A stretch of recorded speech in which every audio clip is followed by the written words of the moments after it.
마태복음 11장 1절에서 6절까지 말씀 제가 봉독해 드리겠습니다. 예수께서 12 제자에게 명하기를 마치시고 이에 그들의 여러 동네에서 가르치시며 전도하시려고 그 길을 떠나 가시니라. 요한이 옥에서 그리스도께서 하신 일을 듣고 제자들을 보내어 예수께 여짜오되 오실 그이가 당신이오니까 우리가 다른 일을 기다리오리까? 예수께서 대답하여 이르시되 너희가 가서 듣고 보는 것을 요한에게 알리되 맹인이 보며 못 걷는 사람이 걸으며 나병 환자가 깨끗함을 받으며 못 듣는 자가 받으며 못 듣는 자가 들으며 죽은 자가 살아나며 가난한 자에게 복음이 전파된다 하라. 누구든지 나로 말미암아 실족하지 아니하는 자는 복이 있도다 하시니라. 이는 하나님의 말씀입니다.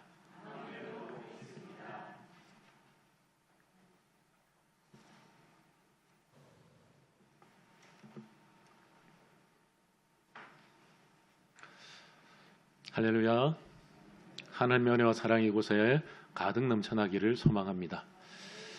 우리가 일반적인 신앙 상식이 하나 있습니다. 그 상식 중에 하나가 순종하면 하나님께 복을 받는다. 의롭게 살아가고 선한 일을 행하고 그러면 이 땅 가운데서도 하나님께서 우리에게 복을 내려주신다. 이것이 일반적인 우리 신앙의 법칙 아니겠습니까?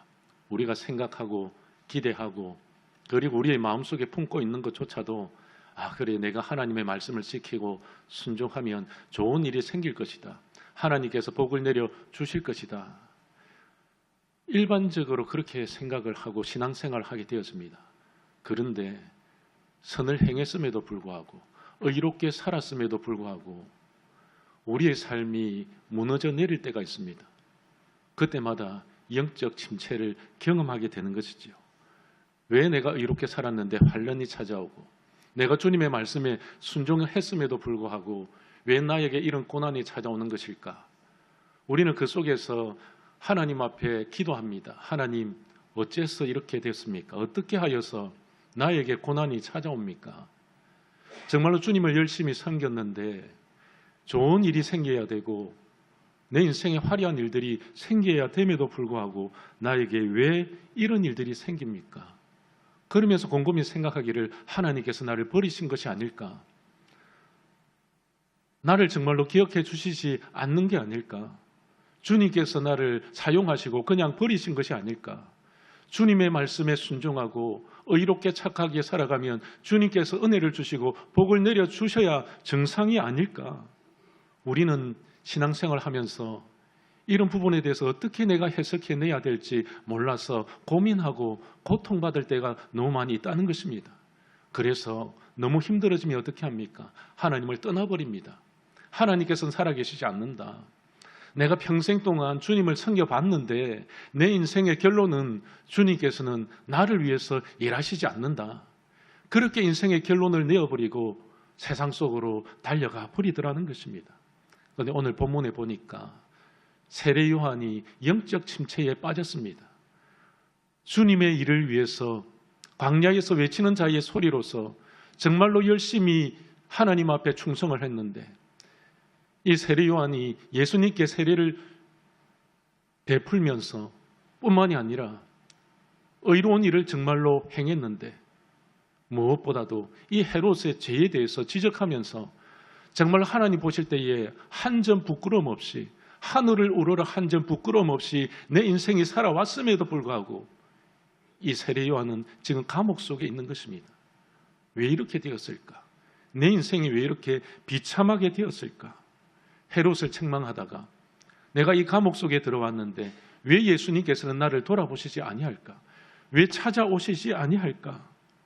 그렇게 흔들리면서 영적 침체에 빠져 있을 때에 자신을 더욱더 힘들게 하는 세상의 소문이 들려오게 되었습니다. 그 소문이 어떤 소문이었을까요? 두 가지로 정리할 수 있습니다.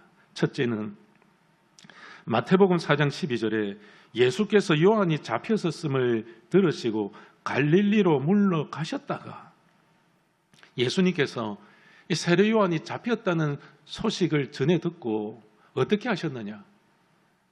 세례 요한을 찾아온 것이 아니라 오히려 예수님께서는 비급하게 물러가셨다. 이렇게 말씀합니다.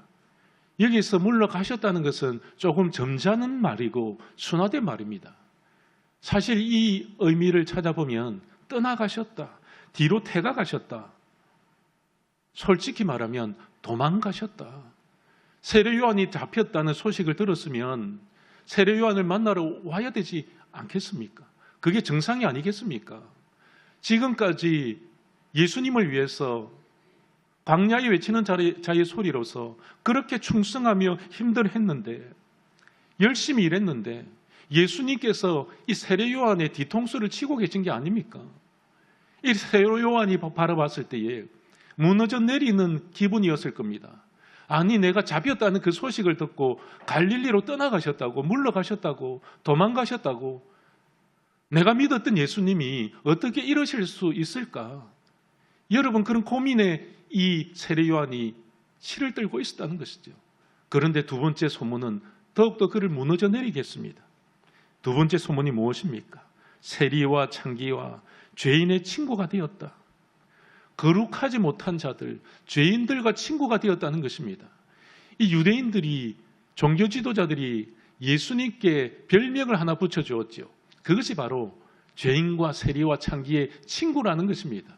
그들과 떠들며 마시고 유흥을 즐기고 즐거워하고, 지금 세례 요한은 지금 의를 위하여서 핍박을 받고 있는데, 의롭게 살아가기 위하여서 감옥에까지 들어와 있는데, 어찌하여서 예수님께서는 나의 마음은 조금 더 이해하지 못하고 덕스럽지 못한 삶을 살아가고 있는가?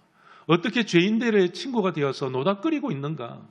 여러분, 세례 요한의 입장에서는 그렇게밖에 받아들일 수밖에 없었다는 것입니다. 이것이 진짜 소문일까? 세례 요한이 고민을 하다가 이 영적 침체 가운데서 정말 이런 일이 없을 거야, 내가 잘못 들었을 거야, 그래서 제자들을 불러옵니다. 여보게, 한번 진상을 한번 조사해보게. 이 말이 진짜 맞는지 실제인지 진실인지 한번 알아보고 오라는 것입니다. 그리고 제자들에게 보내면서 이 질문을 하라는 것이죠. 어떤 질문이냐? 예수님이 오실 메시아가 맞습니까? 다른 사람을 기다려야 합니까? 여러분, 이 세례 요한이 얼마나 믿음이 좋았습니까?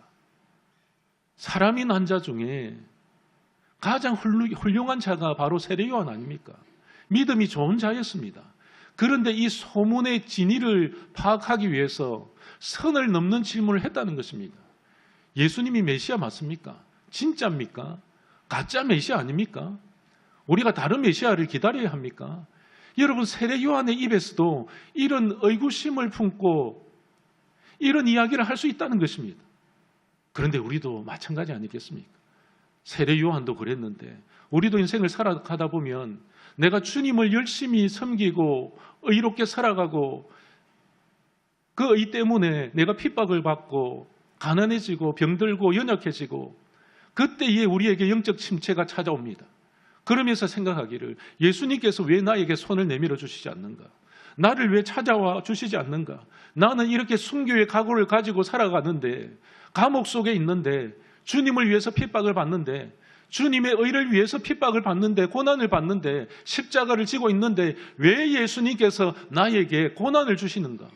나는 더 열심히 주님을 섬기기 위해서 물질을 드리고 내 자녀들 바른 길로 인도하기 위해서 지금까지 기도했는데, 내 자녀들은 어찌하여서 저렇게 세상 속으로 빠져들어가는가? 주님이 정말 살아계시다면 말씀 좀 해주십시오. 내 마음이 이렇게 답답합니다. 여러분, 우리가 신앙생활 하면서 놓치지 않는 것이 바로 이것 아닙니까?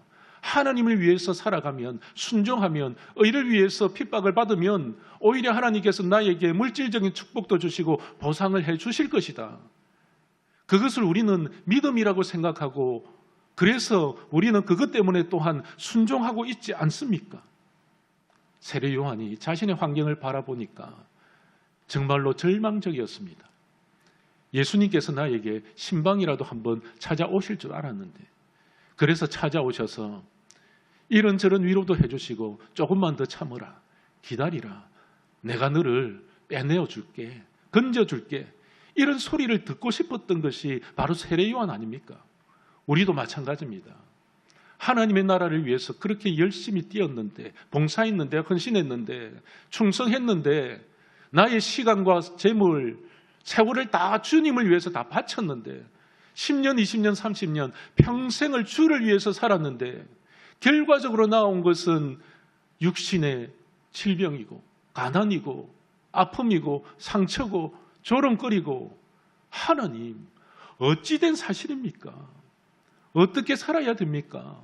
정말 하나님께서 살아계신다면 이것이 내 인생의 결과물이 되어져야 합니까? 세례 요한도 생각하기를 내가 주를 잘못 썼구나. 사랑하는 성도 여러분, 우리도 그런 때가 있습니다. 내가 예수님께 주를 잘못 썼구나. 이런 모양으로 사는 것이, 이런 형편없는 내 모습으로 사는 것이 기대한 것이 아닌데, 좀 더 화려하고 좀 더 부유하고 좀 더 완성된 인생을 살아가기 위해서, 그리고 세상 사람들로부터도 박수를 받고, 야 진짜 예수를 믿더니만 50평 60평 아파트로 이사가고 하는 일마다 척척 잘되고 사업이 왕성해지고 자녀들이 서울대 턱턱 들어가고 하버드대 들어가고, 이야 저 집 진짜 예수를 믿더니만 정말 잘 되었네. 여러분, 사실 성경에서 하나님의 말씀을 지키고 믿음으로 살아내었던 사람들 중에서 그렇게 되었던 사람은 별로 없습니다. 그렇게 되었던 사람들 중에서도 엄청난 고난과 핍박과 환난 가운데서 마침내 그 일들이 이루어졌다고 성경은 기록하고 있는 것입니다. 그렇다면 이 세례 요한이 왜 이렇게 영적 침체에 빠졌을까요? 여러분, 이 점이 우리에게 정말로 중요하고 우리 또한 놓치지 말아야 될 부분입니다. 첫 번째는 무엇이냐? 이 세례 요한이 잘못된 메시아관을 가지고 있었다는 것입니다. 잘못된 메시아관이란 무엇이냐? 이 예수님의 사역을 오해하고 있었다는 것이죠. 예수님을 정치적인 메시아로 생각하고 있었다. 유대인들이 가지고 있었던 그 메시아관을 세례 요한 또한 가지고 있었다는 것이죠. 왜냐하면 세례 요한도 유대인이었기 때문에, 배운 것이 들은 것이 그것밖에 없었기 때문에, 그래서 정치적인 메시아로 오셔서 저 로마를 다 짓누르고 우리 이스라엘을 해방시켜 주실 것이다. 악한 자들을 다 패하시고 물러가게 하시고 우리를 등극시켜 주실 것이다. 우리에게 한 자리 지켜 주실 것이다. 이 유대인들이 그런 생각을 했다는 것이죠.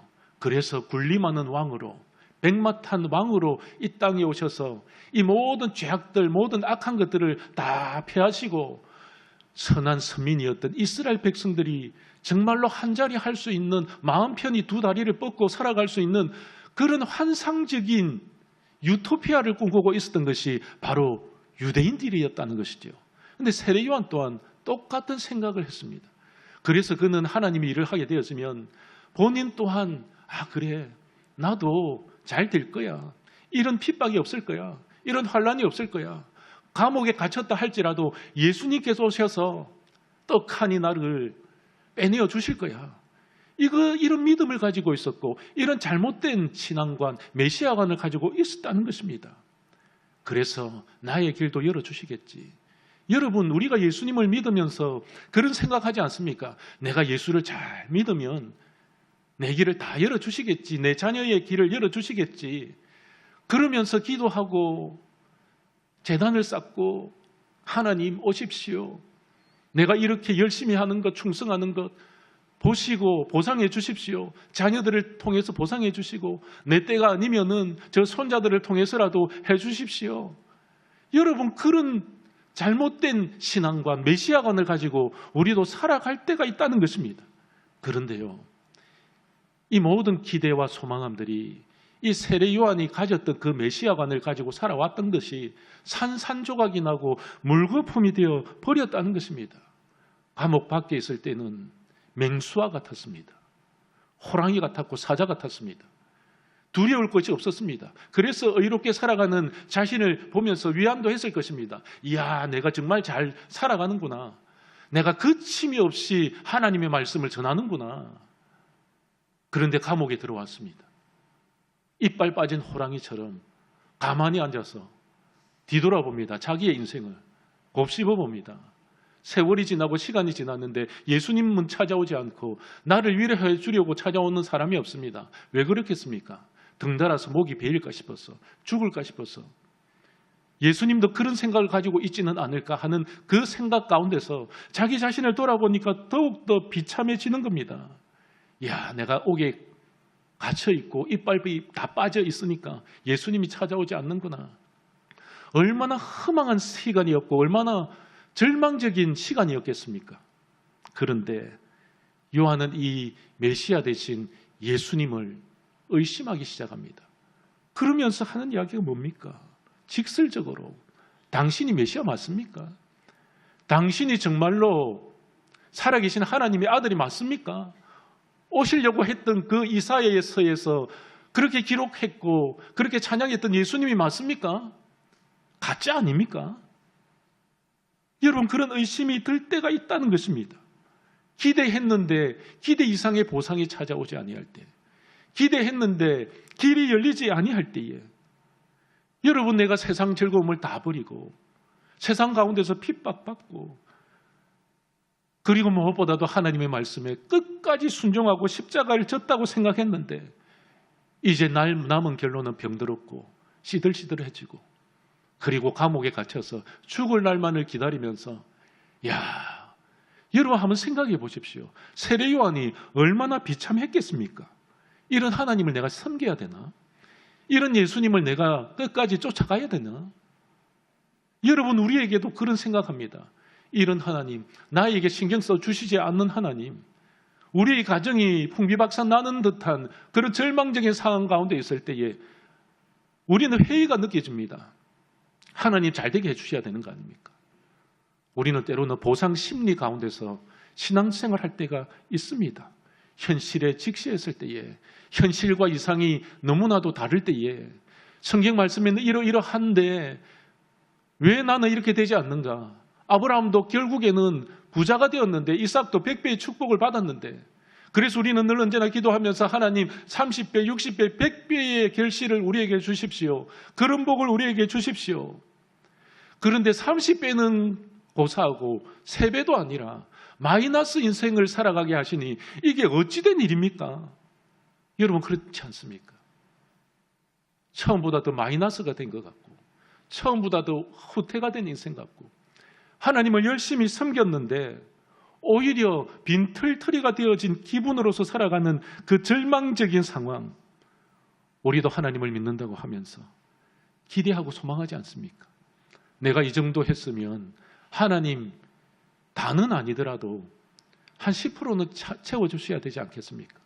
하나님은 늘 우리가 볼 때에 2%가 아니라 한 20% 부족하고 200% 부족한 분처럼 느끼며 살아갈 때가 많이 있다는 겁니다. 그래서 우리는 영적인 침체에 빠질 수밖에 없다. 그런데요, 우리는 이 점을 알아야 됩니다. 우리가 놓치고 있는 것이 무엇이냐?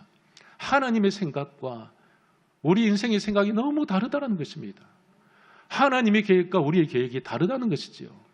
우리는 환경이 바뀌기를 원합니다. 감옥에서 나가기를 원합니다. 우리는 떵떵거리며 살아가는 것이 정말로 진리의 길인 줄 착각하면서 살아갑니다. 하나님의 복이 정말로 물질적인 축복인 줄만 생각하면서 그것만을 소망하면서 바라면서 살아갑니다.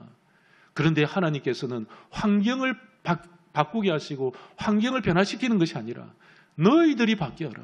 믿는 사람이 바뀌어라. 사람이 좀 바뀌어라. 너희들이 나를 좀 따라다녔다면 환경을 탓하지 아니하고 너희 속에 역사하시는 예수 그리스도의 영으로 살아가는지에 대해서 질문해보고 정말로 하나님 앞에 바르게 살아가는 것을 다시 한번 점검해 보아라. 세상은 바뀌지 않는다. 쉽게 바뀌지 않는다. 여러분, 이 세상을 보십시오. 더욱더 악해져 가고 있습니다. 우리가 기도하면 할수록 오히려 악한 마귀들이 설치고 다니지요. 여러분, 성령 충만해도 시험에 드는 것입니다. 기도 열심히 해도 영적 침체에 빠질 수 있는 것입니다. 내가 주님을 잘 따르면서 끝까지 순종했음에도 불구하고 우리에게 시험이 들고 낙심하고 좌절하고 내 인생 왜 이렇습니까? 라고 말할 수 있는 상태가 놓여질 수 있다는 것입니다. 그때 이 여러분들은 이 세례 요한과 같다면 어떻게 하시겠습니까? 그리고 영적 침체의 두 번째 이유가 있습니다. 세례 요한은 혼자였습니다. 혼자라고 생각될 때에 우리는 영적 침체에 빠질 수밖에 없습니다. 하나님께서 임마누엘을 하신다고 생각했는데, 하나님께서 늘 나와 함께 동행하실 거라고 생각했는데, 정말로 인생의 세파를 만나고 풍파를 만나고 시련을 만나고 물질이 떨어져 나가고 자녀들이 병들고 고통스럽고 인생의 그림자만이 나에게 다가올 때에 철저하게 하나님을 의심하면서 하나님이 정말로 나와 함께 하신 것이 맞습니까? 증거를 보여주십시오. 나는 지금 혼자입니다. 이 세례 요한이 감옥에 갇혀서 혼자라고 느낍니다. 친구도 찾아오지 않고 제자들도 띄엄띄엄 점점 발길을 끊어버리고, 무엇보다도 예수님은 나에게 한 번도 신방 와주셔서 그래, 이겨내야 돼, 참아야 돼, 조금만 더 기다려, 그러면서 내 속에 작은 씨앗 하나, 소망에 대한 씨앗 하나라도 나에게 던져주시면 내가 참고 견딜 수 있겠는데, 이것은 뭐 시간이 지나도 세월이 지나도 발길은 고사하고 눈길조차 주시지 않는 예수님을 바라보면서, 정말 하나님께서 살아계신가? 예수님께서 살아계신가? 하나님께서 일하고 계신가? 우리 인생을 들여다봐도 마찬가지입니다. 혼자서 고민하고 괴로워서 주님의 전에 나와서 기도합니다. 하나님, 이 문제만큼은 해결해 주십시오.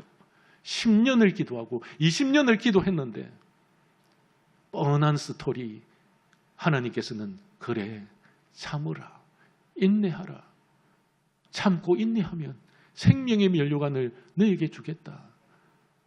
그런데요, 생명의 면류관은 눈에 보이지 않거든요. 저 하늘나라에 가야만 있거든요. 하나님, 내 현실을 타개하고 싶습니다. 하나님, 내 현실, 내 문제를 좀 뛰어넘게 해주십시오. 우리는 그렇게 기도하지 않습니까? 그런데 그렇게 기도했음에도 불구하고 그 기도의 응답을 받지 못했을 때에 예수님께서 나를 잊어버리신 것처럼 그렇게 내가 공고하고 고독한 삶을 살아갈 때에 우리의 인생이 무너져 내리는 듯한, 믿음이 한순간에 부서지는 듯한 그런 감정을 느끼게 되더라는 것입니다. 여러분, 구약의 엘리야도 마찬가지입니다. 이 엘리야가 선지자 중에서 대표하는 선지자 아닙니까? 대단한 인생을 살았습니다. 그럼에도 불구하고 그가 이세벨이 죽이겠다고 칼날을 들고 나오니까 그 소식을 듣고 어떻게 합니까? 엘리야가 도망을 갑니다. 도망을 가서 로뎀 나무 아래에 앉아서 하나님, 그냥 저 죽여주십시오. 이세벨이 손에 죽는 것보다 그냥 하나님께서 콱 나를 그냥 죽여주십시오. 여러분, 우리가 인생에 시험이 들 때에 하나님, 차라리 그냥 죽는 게 낫겠습니다. 내 이 환경에서는 못 살겠습니다. 도저히 이제는 하나님 믿고 뭐 그건 떠나서 그냥 내 인생의 앞가림도 못 하겠습니다. 한 걸음도 못 나가겠습니다. 나의 정신이 지금 혼미합니다.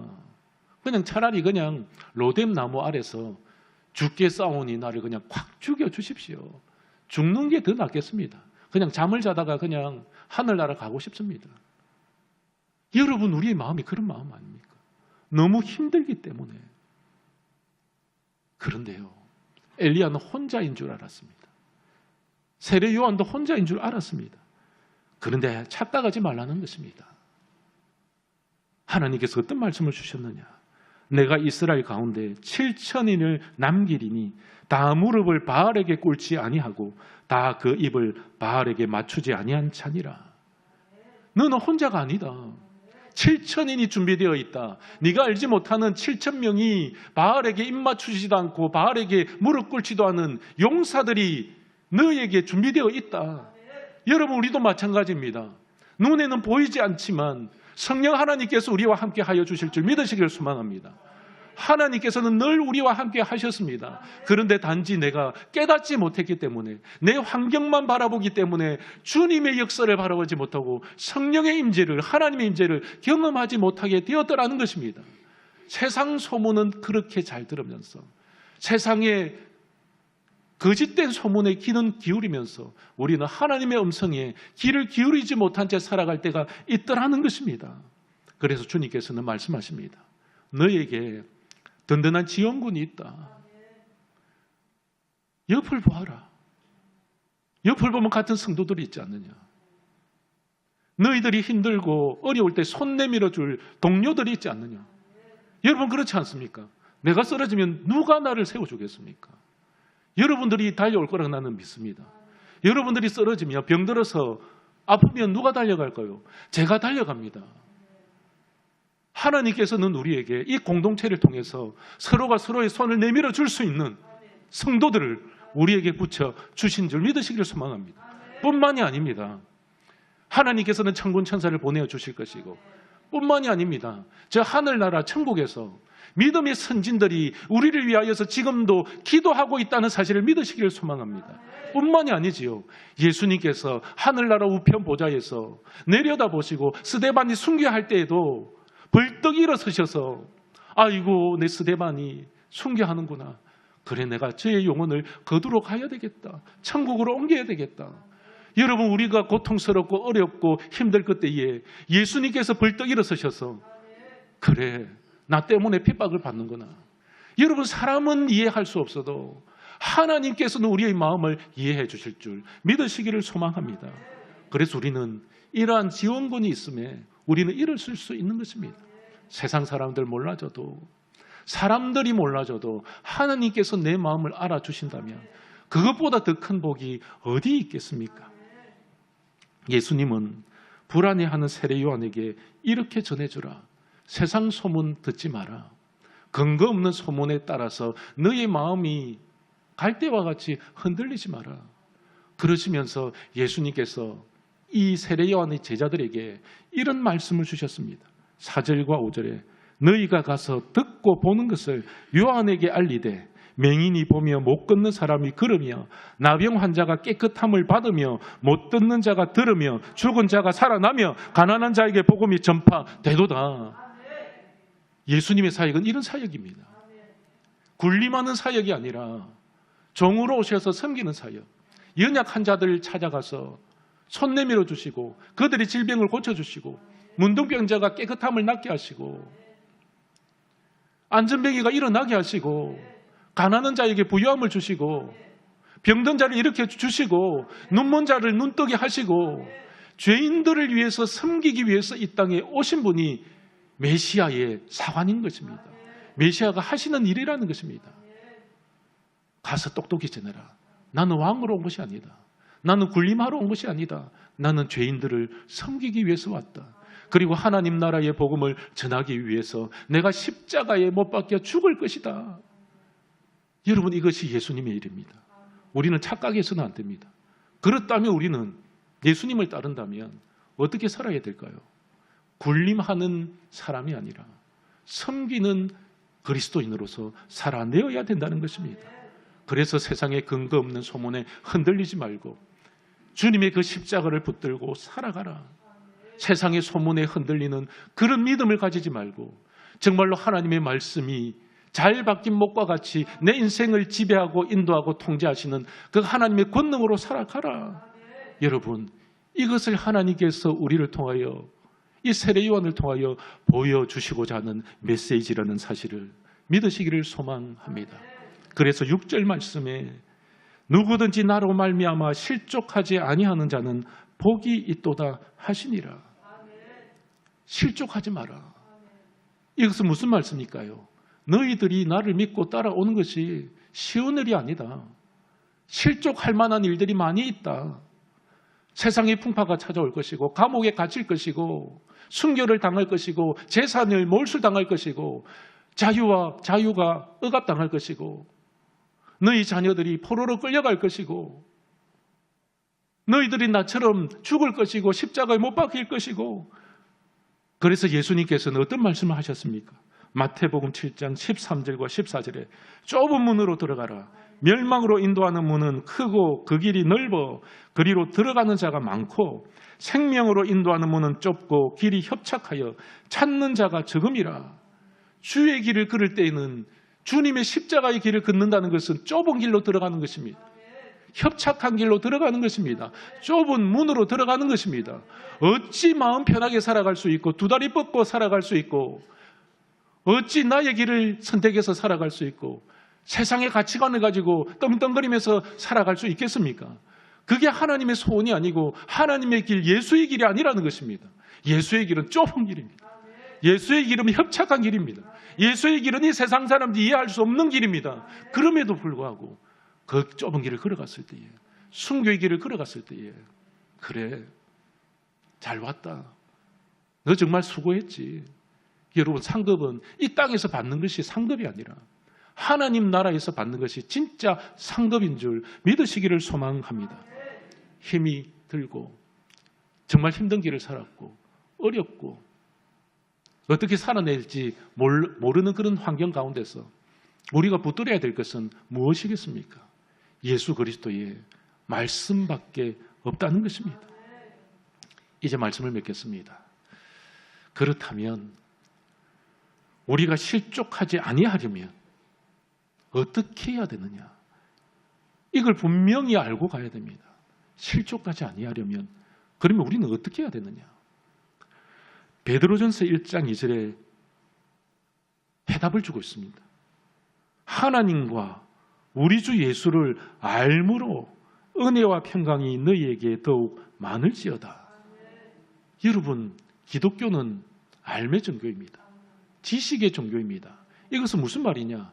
예수님을 알면 알아갈수록, 하나님을 깊이 있게 더욱더 알아가면 알아갈수록 우리는 더욱더 기도할 수밖에 없고, 우리는 더 전도할 수밖에 없고, 우리는 더 순종할 수밖에 없고, 우리는 더 좁은 길을 걸어갈 수밖에 없다는 것입니다.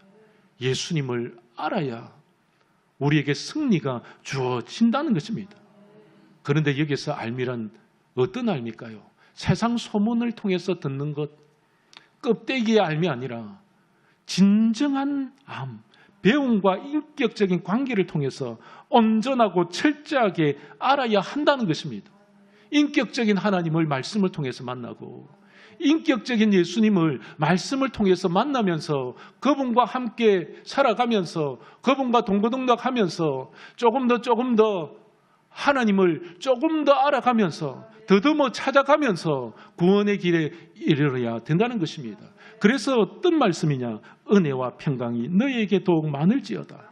사랑하는 성도 여러분, 우리는 세상에 소문들이 많습니다. 기독교인들이 왜 저렇게 살아가느냐 비판하는 일들도 많습니다. 하지만 하나님이 보실 때에 이 세상의 희망은 교회밖에 없습니다. 이 세상의 희망은 우리 성도들밖에 없습니다. 예수님께서도 말씀하시지 않았습니까? 너희들이 세상의 빛이고 너희들이 세상의 소금이다. 이것은 무엇이냐? 너희들이 세상의 희망이다. 이 세상의 소망이다. 사랑하는 성도 여러분, 예수님을 더욱더 알아감으로, 하나님을 점점 더 알아감으로, 깊이 있게 알아감으로, 인격적으로 알아감으로 날마다 승리하는 믿음의 백성들 다 되시기를 소망합니다. 살아계셔서 역사하시는 전능하신 하나님 감사드립니다. 우리가 세상의 소문에 귀를 기울이지 아니하고 성령의 음성에 귀를 기울이는 믿음의 백성들 되게 하여 주시옵소서. 때로는 힘들고 좌절하고 어렵다 할지라도 하나님께서 우리와 함께 하여 주시고 우리 동료들, 우리 성도들이 내 손을 잡아주고 내가 쓰러졌을 때에 예수 그리스도의 피 묻은 손으로 나를 만져주시니 감사함을 드립니다. 하나님, 이것을 깨닫지 못하고 우리가 나 혼자인 줄 알고 그렇게 고독하게 신앙생활하고 있는 하나님의 백성들이 있다면 너는 혼자가 아니야. 내가 함께하고 있어. 내가 손 내밀어 줄게. 나의 음성을 듣고 쫓아와. 하나님의 그 음성을 듣는 믿음의 백성들 되게 하여 주시옵소서. 그리고 예수님을 믿는다는 것, 신앙을 가진다는 것, 우리가 예수님의 참다운 메시아관을 가지고 하나님의 사역이 무엇인가를 좀 더 알아가는 하나님의 거룩한 백성 되게 하여 주시옵소서.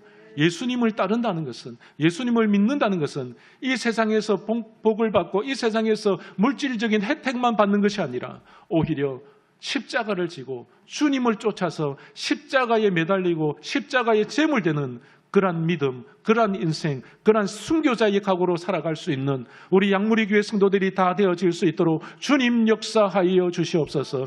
그리하여서 날마다 하나님께서 부어주시는 영적인 은혜와 축복 가운데서 주의 하나님 아버지 날마다 승리하는 하나님의 거룩한 백성들이 다 되어질 수 있도록 주님 전신갑주를 입혀 주시옵소서. 감사를 드리며 나사렛 예수 그리스도의 이름으로 간절히 기도드립니다. 아멘.